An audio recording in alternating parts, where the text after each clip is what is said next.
Today, we're going to dive into this really beautiful and powerful philosophy for creativity, and it's all wrapped up in a simple story called The Girl Who Cracked Open the World. So let's start with the question that's really at the heart of this whole thing. What if that limitation you were given, what if it was never meant to contain you, but to actually launch you? Just kind of keep that in the back of your mind as we go through this. All right, so our story begins simply enough with a girl and a crack. So here's the setup. An art teacher gives this young girl an assignment. She points to this single, totally unremarkable crack running down an old wall and says, "Make something beautiful." Now get this, the constraints were severe. Her tools were incredibly limited. She had just one small chisel and only three colors: red, white, and blue. That's it. That's all she had to work with. But here's where she makes a really fascinating choice. See, most of us, we would have worked within the crack, right? Maybe traced its edges, filled it with color, but she did something completely different. She pressed her chisel to the wall beyond the crack, breaking totally new ground. And at first, it looks like a complete disaster. I mean, to anyone walking by, it just looked like she was destroying the wall. Jagged channels started spreading out everywhere, this confusing jumble of lines that made absolutely no sense. But she kept going for hours, more cracks, more color, more chaos, it seemed. And then she did the most important thing of all. She stepped back from the wall.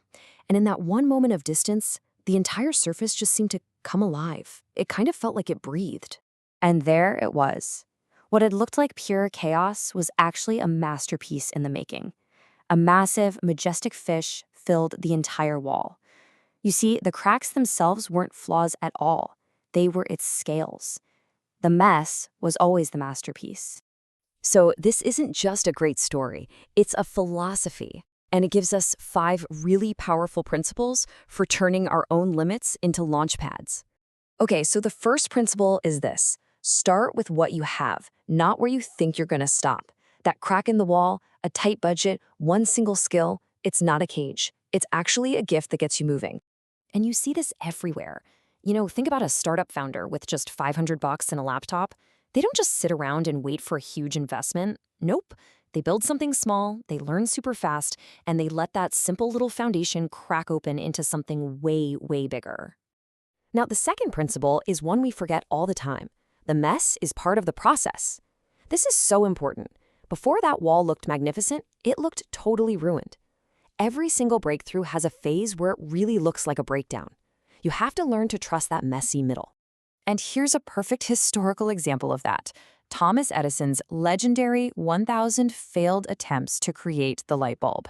You see, each one of those so-called failures wasn't a dead end. It was just another crack in the wall.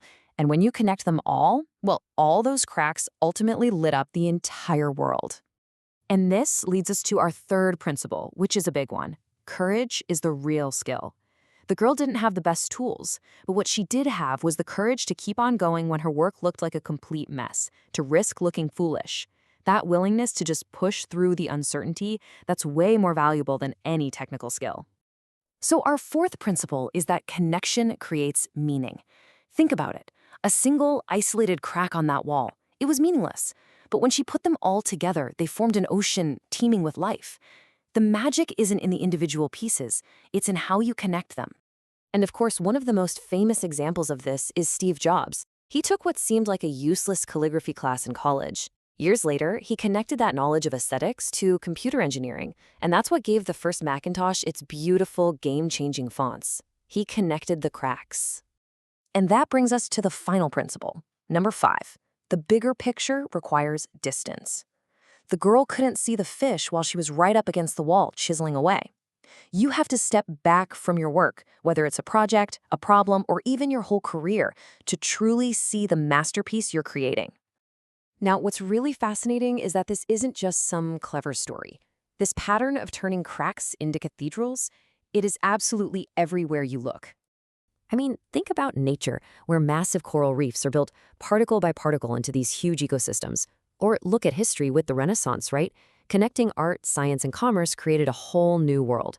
It's even in philosophy, with concepts like the Japanese idea of wabi-sabi, which is all about finding profound beauty in imperfection, in the cracks. So here's the crucial point. An individual crack, an isolated fact, a separate skill, on its own, it's small, maybe even meaningless.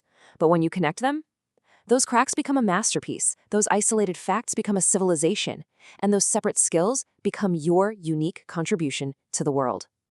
Okay, so let's bring this all home. This isn't just about some girl in some wall. It's about finding the starting point for your own masterpiece, the crack in your own wall. So I want you to really think about this for a second. What's a small crack in your life right now? Maybe it's a limited resource, a challenge you're facing, or even just a simple skill you have. What's that one constraint that could actually be your starting point? And now, think like that girl or like Steve Jobs. What are the seemingly unrelated skills or passions or ideas in your life? How could you connect them? What new, powerful thing could you create by bringing those different things together? Just remember, the girl was given a crack, but she gave the world an ocean. You already have your crack. So the only question left is, how far are you willing to chisel?